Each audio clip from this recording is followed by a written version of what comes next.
자, 시청자 여러분 안녕하십니까? 현대 문명의 대조난 오늘 강의를 맡은 조병완입니다.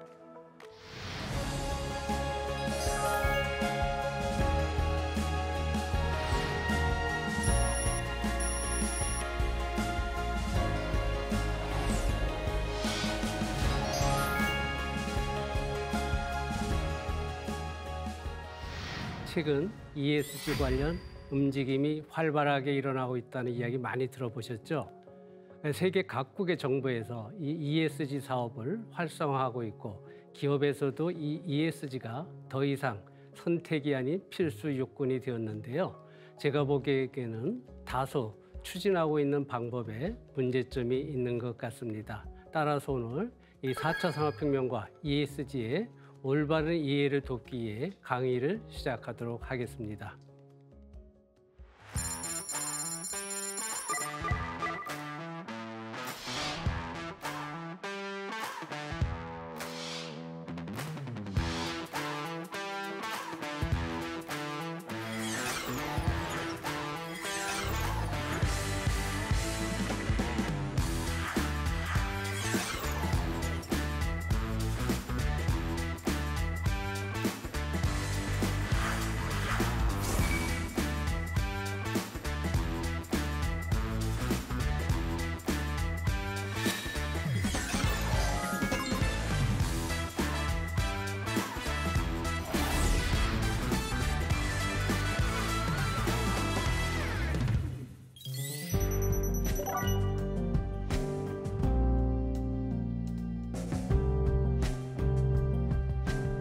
자, 인류문명 2.0이라고 지금 시대 하고 있습니다. 근데 또 우리가 바깥에서는 4차, 5차 산업혁명 시대라고 하고 있고요. 그래서 이런 시대에 우리가 4차 산업혁명을 좀 정의해보고 그리고 ESG 사업을 어떻게 해야 되는지 거기에 대해서 1시간 동안 설명을 드리겠습니다. 우리가 메타버스라는 것도 나오고 디지털 휴먼, 로봇이란 말도 많이 들어봤는데 디지털 휴먼이 나왔고요. 요즘 핫한 이슈인 챗 GPT라는 인공지능 로봇이 나오고 있고요. 화성에 사람들이 주거를 하는 도시, 화성 도시가 생겨난다는 말도 있고요. 또 우리가 지금 사우디아라비아에서 스마트시티인 이 네옴 사업을 하고 있습니다. 이러한 시대에 우리가 4차 산업혁명을 올바로 알고 ESG 사업을 올바로 추진할 수 있는 방법에 대해서 설명을 드리도록 하겠습니다. 여러분 아시다시피 지금 전 세계 각국에서 지구온난화, 기상이변으로 인해서 전 세계 폭염, 그러니까 근데 이와 같은 기상이변이 문제는 더 심해지는데 왜 더 심해지느냐면요. 우리가 지금 2025년에 지금부터 2년 정도 지나면요. 태양의 흑점이 증가하게 되어 있습니다. 태양은 지구 온도에 결정적인 영향을 끼치는데 태양 흑점이 증가하게 되어 있고 또 우리가 2030년대 되면요. 슈퍼문이라고 해서 지구의 그 조석, 즉 밀물과 썰물, 해수면 상승을 책임지는 이 달이 슈퍼문이 떠서 가장 큰 달이 뜨게 됩니다. 그뿐만 아니라 2025년에 백두산도 폭발할 가능성이 있다고 합니다. 왜 그러냐면은 백두산이 946년에 대폭발을 해가지고요. 밀레니엄 폭발이라고 해서 대폭발, 지구 전체의 기상의 이변을 유발시킨 대폭발이 1000년 전에 일어났는데 그 이후에 100년마다 폭발이 있었습니다. 마지막 폭발이 그러니까 1925년에 있었거든요. 그러니까 100년 지난 2025년에 백두산이 또 폭발할 가능성이 있다라고 보고 있고요.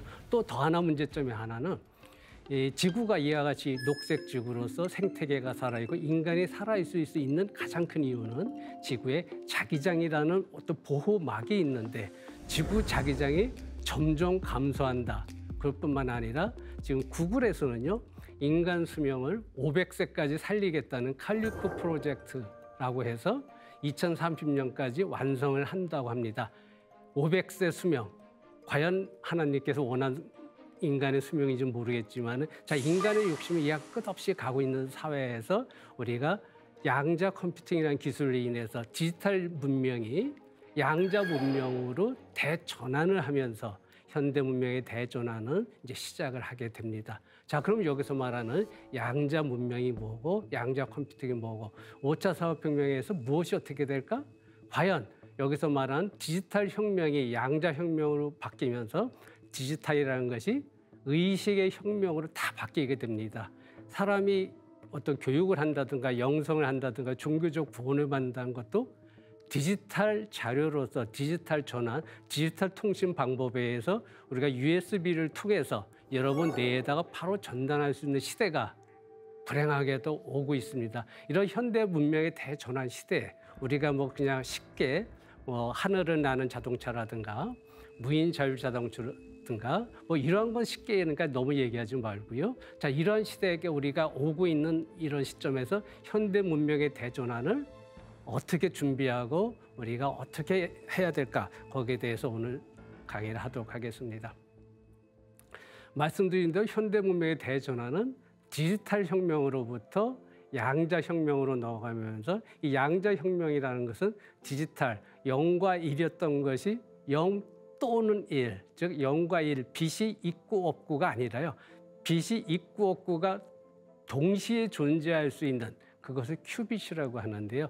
그러니까 빛이 꺼졌다 켰다 하는 것은 디지털 혁명이고요. 그 사이에 존재할 수 있는 무수한 경우의 수, 양자역학은 불확실을 얘기하기 때문에 그 불확실한 경우를 다 키는 것을 큐빗이라고 합니다. 그 큐빗이 우리가 0과 1 두 가지 도구를 가지고 디지털 혁명을 지금까지 이끌어 왔는데 앞으로는 0과 1 두 가지가 아니라 400개, 500개, 0과 1의 조합으로서 디지털 문명이 바뀌게 되는 걸 갖다가 양자혁명, 5차 산업혁명의 시작이라고 하는데 그럼 0과 1, 즉 빛이 있고 없고만 설명하는 게 아니라 바로 여기서는 빛에 의해서 인간의 의식의 확장이 되는 것이 바로 5차 산업혁명이 되면서 현대 문명의 대전환이 되겠습니다.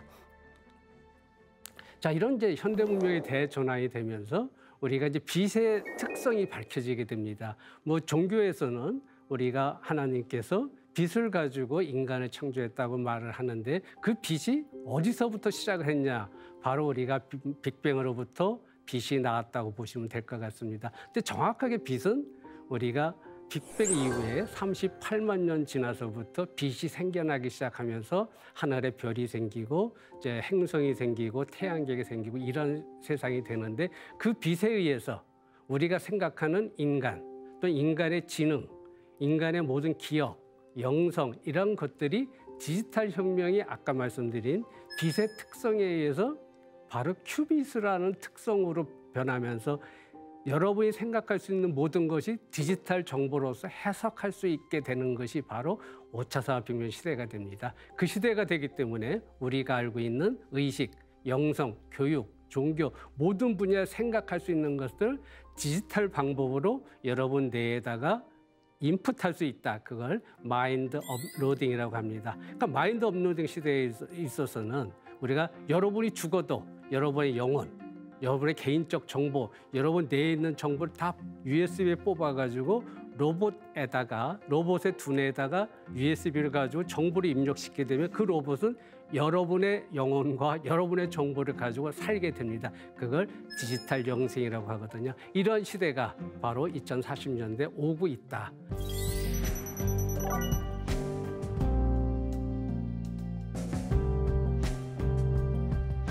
자, 여러분께서 이 4차 산업혁명이라는 말은 너무나 많이 들었습니다.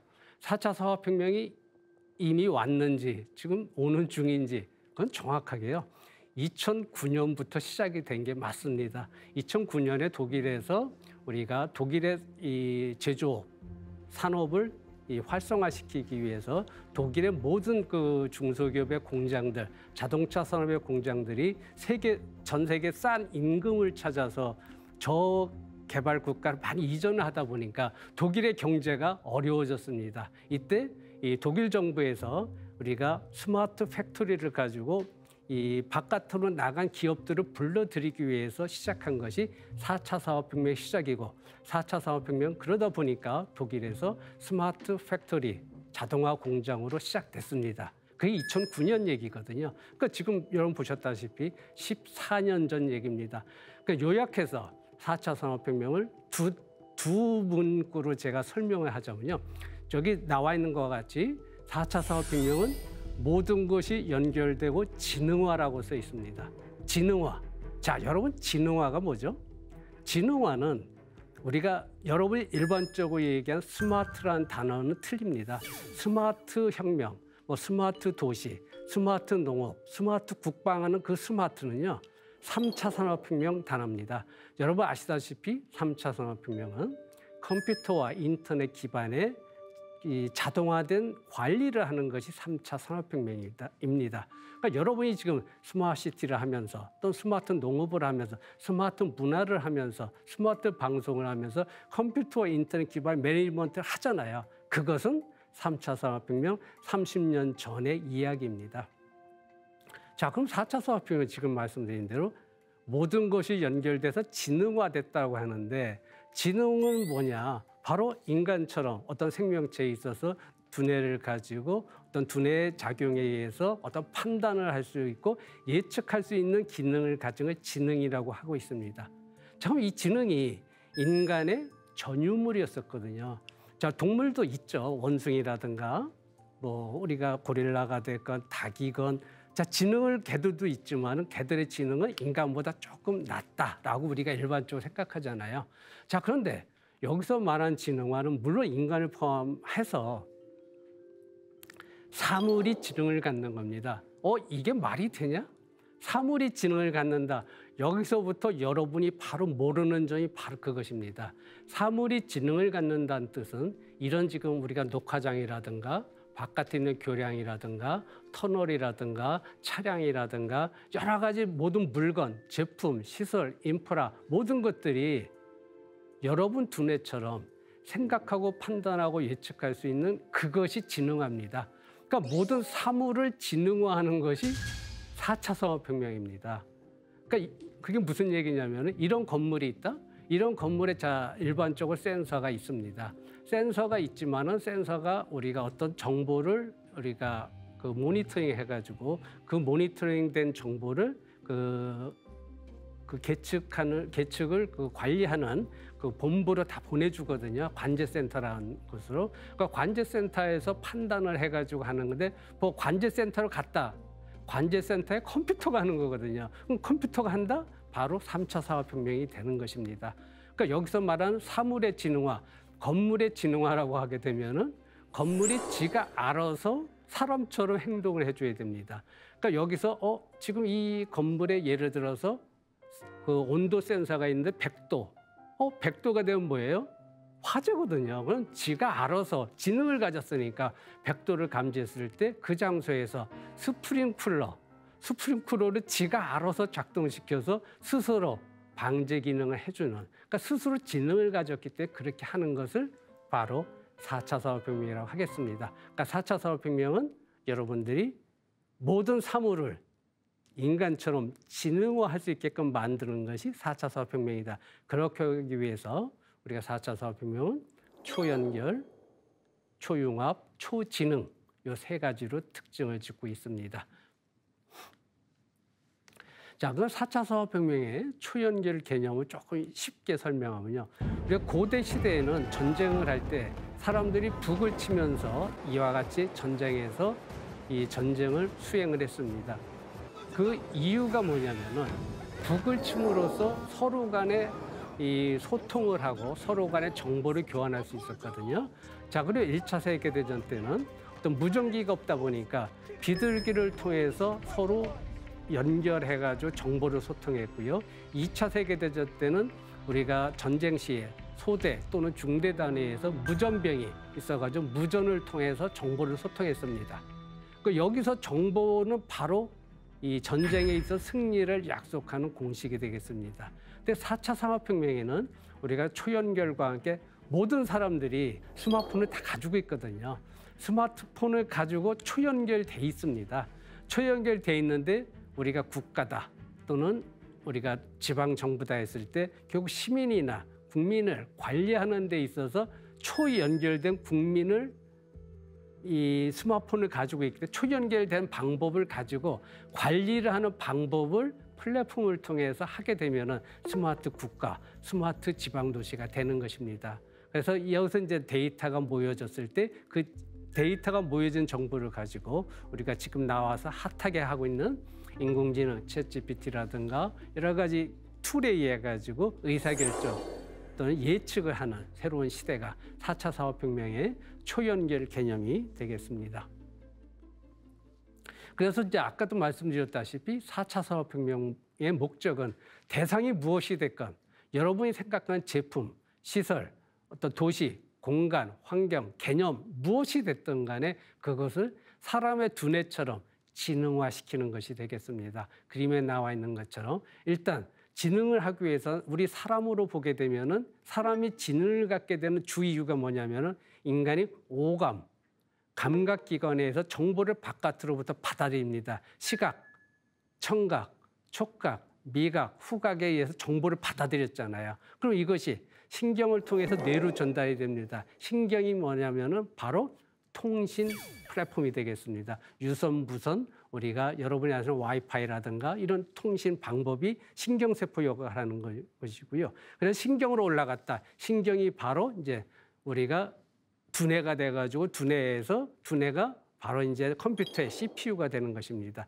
그 두뇌에서 정보를 모아가지고 의사결정할 수 있는 방법론, 빅데이터 해석을 한다든가 우리가 의사결정 또는 예측을 하는 게 뭐예요? 그게 바로 인공지능이 되겠습니다. 그런 다음에는 어떤 액션을 취할 수가 있죠. 그게 기계와 기계 간에 소통할 수 있는 기술, 그걸 M2M이라고 합니다. 그럼 우리가 두뇌에서 이제 어떤 사물이 인간의 두뇌처럼 이제 정보를 가지고 판단할 수 있는 능력이 생겼거든요. 자꾸 이제 움직여야죠. 인간이니까, 지능을 가졌으니까. 그러니까 어떤 사물도 로봇처럼 움직이게 할 수 있다. 그런 기술을 다 합쳐가지고 사물 인터넷에 연결해서 로봇처럼 사물을 만들 수 있게 하는 방법이 4차 산업혁명의 가장 중요한 핵심 기술이 되겠습니다. 이걸 지금 바깥에서 못하고 있는 거거든요. 여기서 지금 말씀드렸다시피 가장 중요한 거는 인간의 지능을 따라야 되니까 가장 중요한 기술은 뭐가 되죠? 바로 센서가 되겠습니다. 센서가 사물에다가 어떤 사물이 대상이 될까 여러분이 생각하는 어떤 뭐 이런 시설도 좋고 학교도 좋고 농장도 좋고 공장도 좋고 도로도 좋고 철도도 좋고 이런 모든 시설과 대상 환경 공간에다가 센서를 집어넣어 가지고 그것을 인간처럼 정보를 모으는 단계부터 시작하는데 여기서 못하기 때문에 전 세계 4차 산업혁명이 실패하고 있습니다. 그래서 모든 사물을 인간처럼 지능화시킬 수 있는 방법론이 된다라고 보시면 되겠습니다.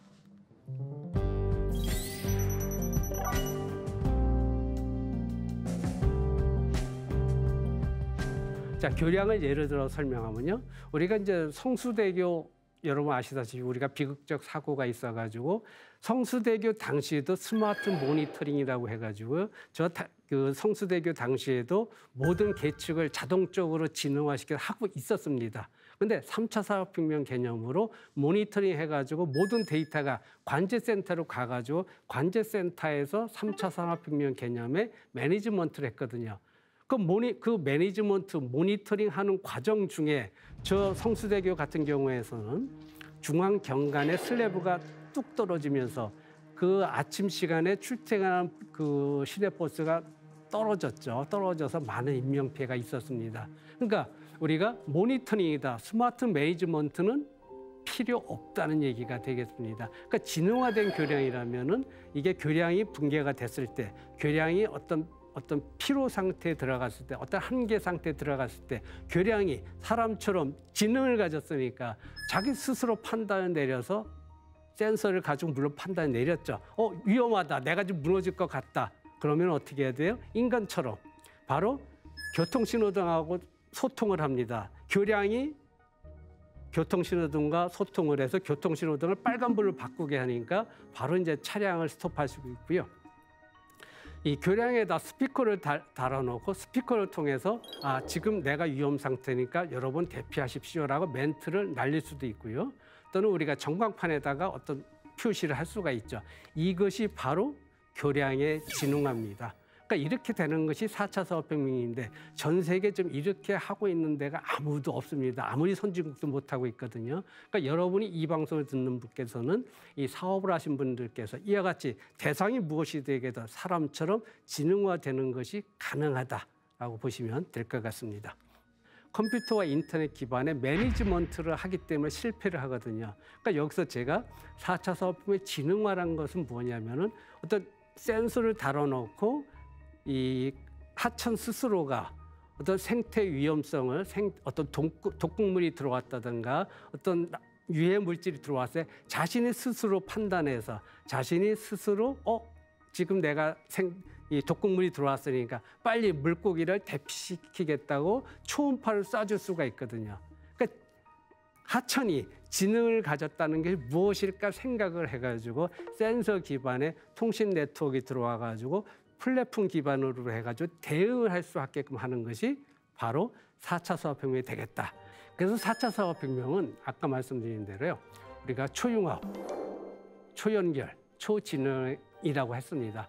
여기 나와 있는 한 30가지의 기술들을 초융합을 시켜야 됩니다. 그러니까 첫 번째 나와 있는 대로 여기 나와 있는 거 다 자세히 설명할 수 없기 때문에 간단히 그냥 말씀드리면 자, 사물 인터넷 굉장히 중요하고요. 그리고 드론, 그리고 인공지능 로봇, 저 휴머노이드 로봇이 나와 있거든요. 저 친구하고 제가 미스터 한이라는 친구인데요.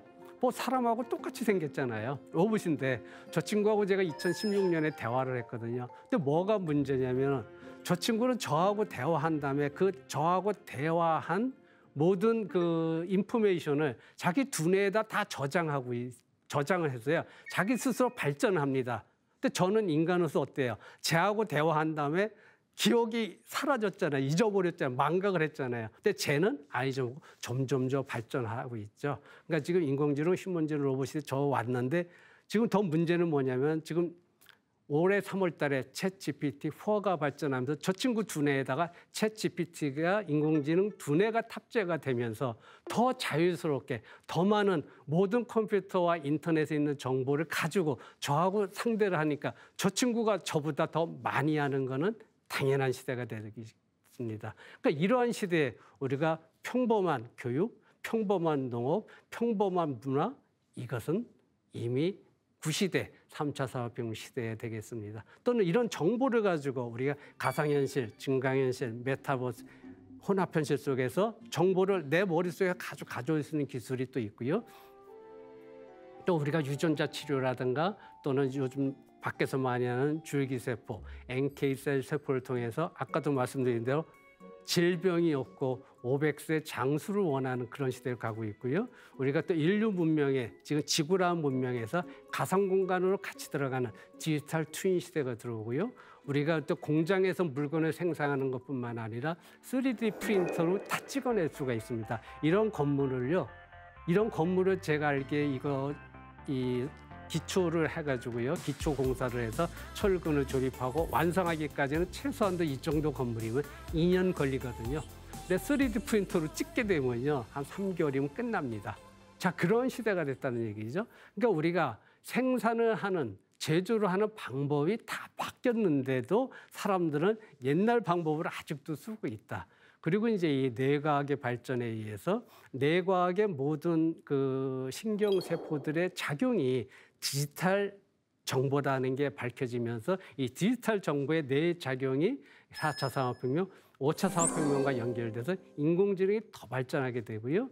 그리고 이제 그 맨 밑에 나와 있는 그림은요. 불행하게도 합성 생물이 태어나게 됩니다. 우리가 이제 생물을 이제 조작할 수 있는 시대가 되는 거죠. 우리가 원하는 생물을 만들어서 우리가 인간처럼 같이 반려동물, 반려식물처럼 만들 수 있는 시대가 곧 오고 있다. 자, 여기 나와 있는 이런 기술들을 우리가 다 알을 때 4차 산업혁명의 초융합이 된다라고 보셔야 됩니다. 그러니까 이런 걸 모르고 어느 한 기술만 안다고 해서 4차 산업혁명이 되는 건 절대 아니거든요. 그러니까 여기서 가장 중요한 건 여기 나와 있는 대로 센서 기술이고요. 센서 기술에 의해서 초연결시켜서 플랫폼을 만들고 플랫폼을 프로토콜로 만드는 것이 굉장히 중요합니다. 그리고 이제 거기서 우리가 공간을 확장해야 되기 때문에 메타버스가 굉장히 중요한 개념이 되고요. 우리가 이제 가상 공간 상에서 그러니까 여러분들이 지금 컴퓨터라는 정보 매체를 통해서 여러분 모든 정보를 얻을 수가 있잖아요. 그 컴퓨터라는 공간 자체가 가상 공간인데 가상 공간 속에서 여러분들이 주체가 돼서 컴퓨터에서 들어가는 방법, 이게 바로 아바타가 되겠습니다. 여러분 아바타를 통해서 가상 공간에 들어가서 가상 공간에 있는 정보를 통해서 우리가 웹 2.0 개념으로 상대방과 서로 대화하면서 어떤 목적을 이룰 수 있는 것이 바로 메타버스가 되겠습니다. 그랬을 때 가상 공간상에서 자산을 갖다가 증식하고 자산을 갖다가 우리가 활용할 수 있는 방법을 찾는 것이 바로 블록체인, NFT, STO라는 기술이 되겠습니다. 이걸 통해서 우리가 디지털 자산 속에서 디지털 머니로서, 디지털 화폐로서 우리가 가상 공간, 가상 도시를 만들 수 있는 방법론이 되겠습니다. 블록체인이나 NFT를 통해서 우리가 이제 보상할 수 있고 공정 사회를 구성할 수 있는 방법이 되는. 그러니까 이 방법론이 이 사회에서 우리가 스마트 시티에서 또는 스마트 국가에서 또는 스마트 방송에서 스마트 종교에서 모든 대상, 시설, 사람, 어떤 신도, 시민 초연결시키는 방법을 사물들과 함께 하는 것이 바로 4차 산업혁명이 되겠습니다. 그렇게 되는 게 정말 너 되냐? 정말 되거든요. 이건 스마트 시티에서 교통 인프라입니다. 여러분들이 지금 이 특허에서는 뭐 아시다시피 앞으로는 서울에서는 이제 아마 7월 달인가 8월 달에 이 김포공항과 여의도 사이에 하늘을 나는 자동차가 이제 선을 보일 거고요. 또 이제 그 지금 서울의 상암공원에서는 이미 무인 자율 자동차가 주행을 하고 있거든요. 자, 이러한 시대 앞으로 우리가 스마트 시티다. 어떤 물론 사업에 있어서 무인 자율 자동차라든가 하늘을 나는 차 이런 시대의 교통 인프라가 어떻게 될까? 자, 이런 것들을 말씀드린 산문 인터넷, 메타버스, 블록체인, 인공지능 기반의 이제 특허를 내 가지고 정말 이것이 4차 산업의 진흥화가 된다. 여러분이 이 방송을 들으신 분께서 이런 특허를 이용해서 사업을 할 수 있다면 저도 기꺼이 드리겠습니다. 자, 뿐만 아니라 이 4차 산업혁명 시대 진행형 국방도 가능하고요. 그러니까 아까 말씀드린 대로 국방에 있어서 지금 우크라이나 전쟁에서 보다시피 모든 무기 체계가 사물이잖아요. 그 사물을 진흥화시켰을 때 전쟁이 어떻게 되겠어요? 싹 바뀝니다. 아직 근데 이걸 못하고 있거든요. 그러니까 우리가 4차 산업혁명은 지능이기 때문에 모든 국방의 무기 체계가 사물 인터넷상에서 초연결돼서 무기들끼리 사물 인터넷 연결돼서 진흥화시켜서 이게 된다? 이게 가능한 시대가 되겠습니다.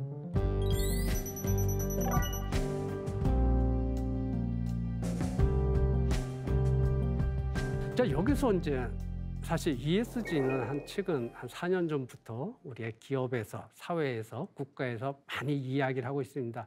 그럼 왜 해야 되죠? ESG가 여러분 아시다시피 인바이러먼트랑 환경, 그다음에 소셜, 사회 공헌 문제, 사회적 문제, 그다음에 거버넌스, 윤리 경영, 어떤 지배 구조 이런 것들이 뭔가 지금 여러분들이 마음에 안 들거든요. 그러니까 이런 것들을 한 번에 해결하자. 근데 우선 환경 문제에 있어서 지구온난화 문제로 있어서 기상이변에 있어서 정말 너무나 심각하게 앞으로 오고 있거든요. 제가 볼 때 올 7월 달에 정말 더울 겁니다. 폭우도 정말 심각할 거고요. 근데 우리가 이 인간이라는 게 어떠냐면요. 자기가 안 당하면 잊어버려요. 무슨 얘기냐면 작년 여름에 서울 강남, 서울의 대표적인 강남역에 1시간 강우 강도가 142mm가 왔습니다. 1시간에 142mm는요. 하늘에서 소방호수를 갖다 한 10개를 넣고 쏟아붓는 게 142mm입니다. 1시간에 강남역에 그렇게 쏟아부었으니 거기에 당연히 사망자가 나오고 재난이 정말 컸거든요. 그럼 그런 이 폭우라든가 이 홍수가 왜 나느냐? 기상이변이거든요. 근데 그것이 올해는 더 심해질 거거든요. 근데 그게 대한민국만 그런 게 아니고요. 전 세계 지금 이미 벌어지고 있는데 자기가 안 당하고 내가 이렇게 살아있으니까 괜찮아라고 생각하는데 그런 게 아니고요. 지구는 이미 지금 극한 상황을 향해서 달려가고 있습니다. 그러니까 이런 환경 문제는 정말 우리가 풀어야 되는데 이 환경 문제에 있어서 우리가 지금 여러 바깥에서 하고 있는 우리가 전기자동차, 수소자동차가 쓰면 되느냐 이게 아니라는 거죠. 그래서 환경 문제를 우리가 좀 더 깊게 알아보고 그 사회 공헌 문제는 무슨 문제가 있는지 그 윤리 경영 지배구조에서 이걸 같이 해서 올바른 사회를 만들자고 하는 것이 ESG인데 그 ESG를 다들 이야기하고 있지만은 지금 어떻게 하고 있냐면은 단편적인 그 에너지 절약 운동을 환경 쪽에서 지금 하고 있거든요. 근데 그거 이상 뭘 어떻게 해야 되느냐? 왜? ESG를 많이 하고 있지만은 아까 말씀드렸던 4차 산업혁명의 플랫폼 지능화 방법으로는 못 하고 있거든요. 그래서 저 이 강의에서는 자, ESG를 꼭 해야 됩니다. 어느 기관이건 조직이건 국가건 공공기관 해야 되는데 이것을 스스로 자율지능적으로 할 수 있는 방법은 4차 산업혁명 ESG를 하자는 게 제 주장이 되고요. 우리가 이 환경 문제뿐만 아니라 사회적인 문제, 우리가 여러분도 다 같이 공감하는 문제가 공기업, 사기업의 노조 문제, 다들 조금은 아니다 하는 것도 일부 있고요. 뭐 귀족 노조라든가 또 지배구조의 문제, 기업의 회장이면 자기 멋대로 다 할 수 있다. 자, 이런 것들이 아니라고 생각하잖아요. 이거 바로 사회 문제입니다. 이런 것들을 4차 산업혁명의 지능화를 어떻게 시켜가지고 그거 지 스스로 하게끔 할 수 있을까? 그 전략을 오늘 이 시간에 간단하게 여러분과 함께 설명을 드리고자 합니다. 그래서 이 4차 산업혁명에서 ESG 전략에 있어서는요. 환경 문제를 올바로 알아야 되고요. 그리고 이제 이 사회공헌이나 이 윤리경영, 지배구조 문제에 있어 뭐가 문제가 되는 거냐면은 지배구조라는 것은 중앙화된 권력구조, 어떤 사장님, 회장님, 대통령, 장관이 모든 걸 다 결정하잖아요. 그러니까 이런 중앙화된 권력을 갖다가 분산시키자는 것이 바로 블록체인이잖아요. 그러니까 탈중앙화된 어떤 신뢰성, 공정성, 그리고 어떤 올바른 행위를 했을 때 보상을 해주는 것이 블록체인입니다. 그래서 ESG에 블록체인을 도입함으로써 환경산업과 또는 환경에 여러 가지 우리가 좀 녹색 운동을 해서 지구를 보존해야 되잖아요. 이러한 것들을 갖다가 해결하자.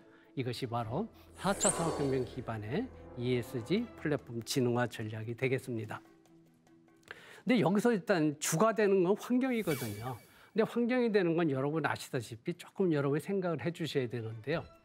이 지구온난화의 온실효과를 올바로 알기 위해서는 지구가 주인공인데 왜 대기가스, 온실가스를 주인공으로 생각하면 안 되거든요. 지구온난화에서 지구, 내 몸이 주인공이지 내 바깥에 있는 이 대기 환경이 주인공이 아니란 얘기입니다. 왜?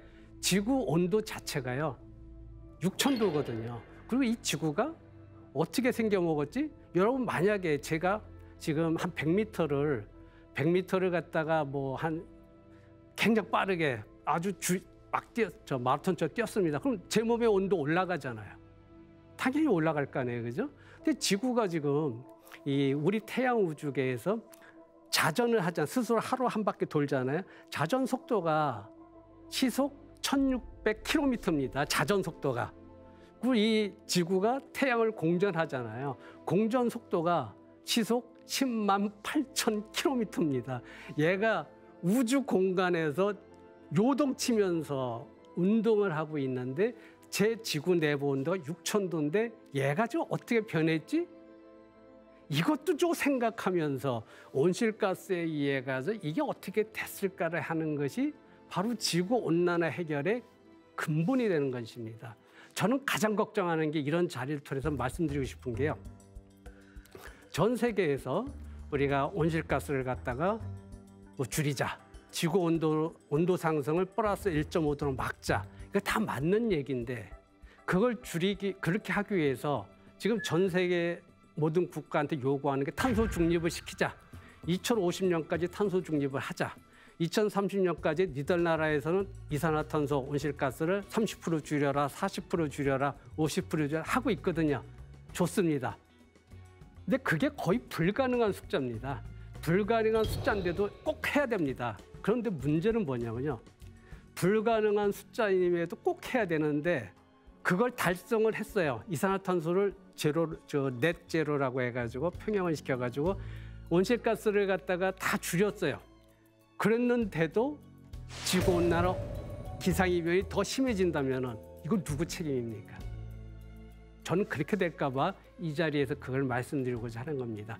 바로 온실효과가 지구의 온도를 인간의 나이로 봐서 올린 건 맞다고 제가 분명히 말씀드렸지만은 이 지구의 근원을 봐야 되거든요. 지구의 근원이 뭐예요? 근원을 알고서 환경 문제를 해결할 수 있는 방향, ESG의 가장 중요한 환경을 간과하고 있기 때문에 그 해결을 못하니까 지금 근원적인 걸 조금 일부 말씀을 드렸습니다. 자, 그래서 지금 말씀드린 대로 그럼 네가 그렇게 말을 했는데 그럼 그 방법이 그럼 4차 산업혁명의 지능화를 어떻게 할 거냐, 바로 이 얘기입니다. 그래서 일단 가장 중요한 건요, 이 환경 문제에 있어서 우리가 여러분 보셨다시피 우리가 산에다가 또는 바다에다가 태양광 한답시고 경제성이 없는 거 뻔히 아니까 정부에서 보조금을 주잖아요, 그죠?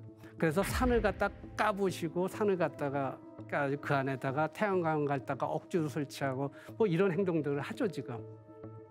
자, 여러분 정확하게 ESG의 환경 사업에서는요, 여러분 태양광, 풍력 뭐 이런 거 절대 하면 안 됩니다. 왜? 경제성 없는 거 다 알잖아요.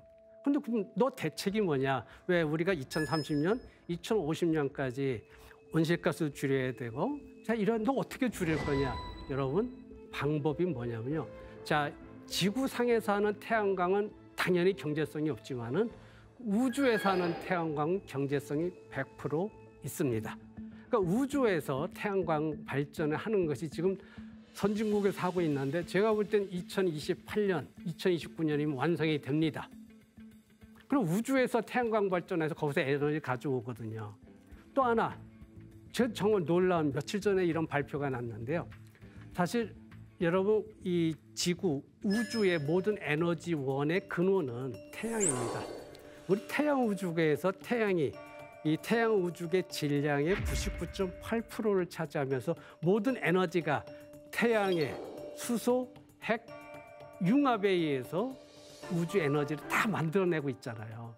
그러니까 지구 우주 에너지의 근원은 태양의 핵 융합 에너지인데 대한민국에서 전 세계 최고로 가지고 있는 기술, 인공태양 기술이 2040년대 완성되는 거로 돼 있습니다.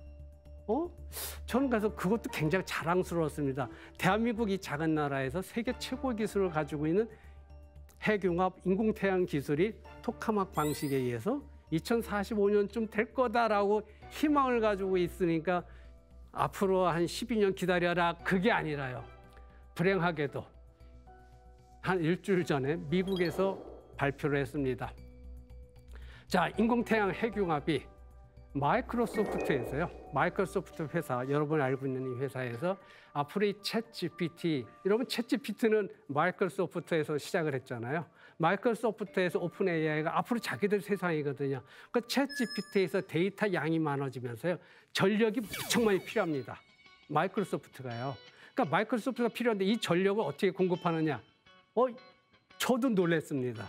바로 지금 말씀드렸던 핵융합 발전을 하는 미국의 헬리움이라는 회사하고요.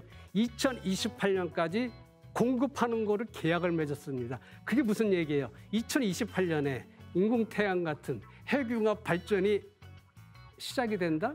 그럼 앞으로 2028년 5년 남았습니다. 5년 후에는 핵융합이 되는데, 우주 태양광 발전이 되는데 지금 지상에서 산을 깎고 조력 발전, 그 풍력 발전, 정말 이건 아니거든요. 그러니까 우리가 지금 수소 에너지도 많이 하고 있거든요. 자, 수소 에너지도 여러분 아시다시피 그레이 수소가 있고요, 블루 수소가 있고, 그린 수소가 있고, 핑크 수소가 있습니다. 그레이 수소라는 것은 우리가 화석연료, 석유라든가 석탄에서 그 수소를 뽑아내는 걸 갖다가 그레이 수소라고 하고요. 블루 수소는 이제 물에서 이 LNG 가스라든가 이쪽에서 이 수소를 뽑아낸 다음에 탄소를 같이 포집하는 걸 갖다 블루 수소라고 합니다. 그리고 이제 그린 수소라는 거는 물을 H2O니까 물을 전기분해해서 수소를 뽑아내는 것을 바로 그린 수소라고 합니다. 그러니까 앞으로 이 화석연료에 의해서 지구온난화가 심각해지니까 수소로 들어가는 건 맞습니다. 근데 그래서 맞는 게 아니라요. 우주의 근원이 태양의 핵융합인데 태양 핵융합의 근본 원료가 뭐예요? 수소잖아요. 그러니까 수소는 우주가 지금 진공으로 알려져 있잖아요. 우주 진공의 공간을 차지하고 있는 70%가 수소입니다. 바다도 우리가 바닷물이라는 것이 바로 중수소와 삼중수소의 정말 정말 바닷물이 다 수소거든요. 그러니까 수소 사업을 지금과 같이 글레이 수소다, 블루 수소다, 그린 수소다 해가지고 그런 수소가 아니라 당연히 우주와 바다에서 수소를 생산하는 그 기술로 들어가야 되거든요. 자, 그것뿐만 아니라 우리가 이제 핵 발전해서 원자력 발전소를 하잖아요. 원자력 발전을 하면서 물을 전기분해해가지고 수소를 생산할 수가 있습니다. 이거는 핑크 수소라고 합니다. 그러니까 요 4가지 방법에 수소 생활에 들어간다. 그러니까 수소를 생산하는 방법, 또 우리가 전기를 생산하는 방법이 바뀌기 때문에 환경운동은 그와 같은 방법으로 바뀌는 게 이 환경에서는 가장 중요하고요. 그다음에 ESG의 S와 G, 즉 사회적인 문제와 지배구조 문제는 바로 사람들한테 공정한 권리를 주고 이 신뢰 있는 사회를 구축하고 바로 이런 기술이거든요. 그것이 바로 우리가 블록체인, 아까도 말씀드렸던, 또는 우리가 프로토콜 기술, 플랫폼 기술, 그리고 이제 아무리 ESG를 한다 하더라도 아니 뭐 환경이 지가 아무리 뭐가 중요해요. 사회구조, 지배구조 뭐가 중요해요. 우선 내 제품이 잘 팔려야 되잖아요. 내 제품을 아까 말씀드린 지능화시켜가지고 전 세계 경쟁력 있는 상품을 만드는 게 첫 번째거든요. 그래서 4차 산업혁명에 지능화된 제품을 만들고 그다음에 거기다가 ESG를 갖다 아까 말씀드린 플랫폼 전략을 통해서 정말 사업자들이 또는 모든 참여자들이 이 탈중앙화된, 그러니까 직원들이, 사원들이, 생산자들이, 이 노동자들이 자기의 주권을 가지고 어떤 그 기업에 어떤 공공기관에 어떤 문제점을 같이 해결하는 것이 ESG의 핵심이거든요. 그걸 하기 위해서는 탈중앙화된 어떤 ESG를 플랫폼식으로 해놓고 이분들이 자발적으로 할 수 있는 어떤 알고리즘을 개발해서 해줘야 되거든요. 그러니까 그것이 바로 블록체인 기반의 플랫폼 기반으로 해가지고 우리가 ESG 전략으로 해서 사회 문제와 지배구조 문제를 푼다. 이게 바로 프로토콜이 되겠습니다. 그러니까 ESG를 그냥 여러분이 알고 있는 환경, 그냥 소셜, 사회적인 문제, 지배구조 문제 이렇게 말씀하지 마시고 그거를 진정으로 풀기 위해서 지능화시켜야 되고 지능화시켰을 때 거기에 해당되는 어떤 시설이라든가 장비라든가 사람이라든가 지배구조를 탈중앙에 대해서 그것을 스스로 하게끔 지능화하게끔 하는 것이 프로토콜이다. 그래 놓고 그 제품이 아까 말씀드린 지배구조 문제, 사회 문제도 중요하지만 일단 수익이 나가지고 그 회사 자체가 경영 수익이 많이 발생해서 이익을 발생시켜야 되잖아요. 그것이 바로 이제 말씀드린 4차 산업혁명 지능화 전략이라든가. 자, 근데 우리가 소비자와 또 연결을 해야 되잖아요. 그러니까 이제 소비자와 연결하는 방법에 있어서 여러분들이 방법이 그냥 우리가 인터넷에 올렸다, 유튜브다 그게 아니라 지금 여러분 다 아시다시피 우리가 아까 말씀 메타버스라든가 가상공간상에서 아바타를 통해서 할 수 있고요. 또는 우리가 이제 여러분이 지금은 이제 농촌에서도요 제품을 생산하면서 이 유튜브라든가 방송에 연결돼 가지고 생산과 소비자를 연결시키잖아요. 그걸 뭐라 그래요? 라이브 커머스잖아요. 그러니까 라이브 커머스가 되니까 어떤 농업을 한다, 어떤 뭐 제조업을 한다, 무엇을 한다고 했을 때 어떤 아까 경영의 수익의 합리화를 통해서 성공시키기 위해서는 이런 라이브 커머스 개념이 들어와서 시공간을 연결하는 이 메타버스가 같이 들어오고 그다음 이제 배송, 물류, 회수, 고객 참여 이런 것들을 녹색 생태계 개념, 왜 ESG의 가장 중요한 환경을 하기 위해서 녹색 생태계 개념에서 탄소 저감 기술을 어떻게 우리가 할 것이냐, 이걸 가지고 녹색 가치를 창출하는 이러한 동반 상생할 수 있는, 그러니까 생산자, 소비자가 따로따로가 아니라 소비자의 생산자로서 어떤 회사라든가 기관에 내가 속해 있어서 ESG를 해야 되지만은 소비자도 이 회사의 ESG의 조직원으로서 들어와서 같이 해야 됩니다. 그게 뭐예요? 요즘 경제에서 뜨고 있는 우리가 구독 경제, 서브스크립션 이코노미라고 하는 거죠. 그러니까 동반 상생 전략으로서 ESG를 성공할 수 있는 방법을 지금 설명을 드리는 건데, 이것들은 지금 제가 말씀드린 대로 4차 산업혁명을 통해서 자기 제품을 이 진흥화시켜가지고 고품질로 하는 게 첫 번째고요.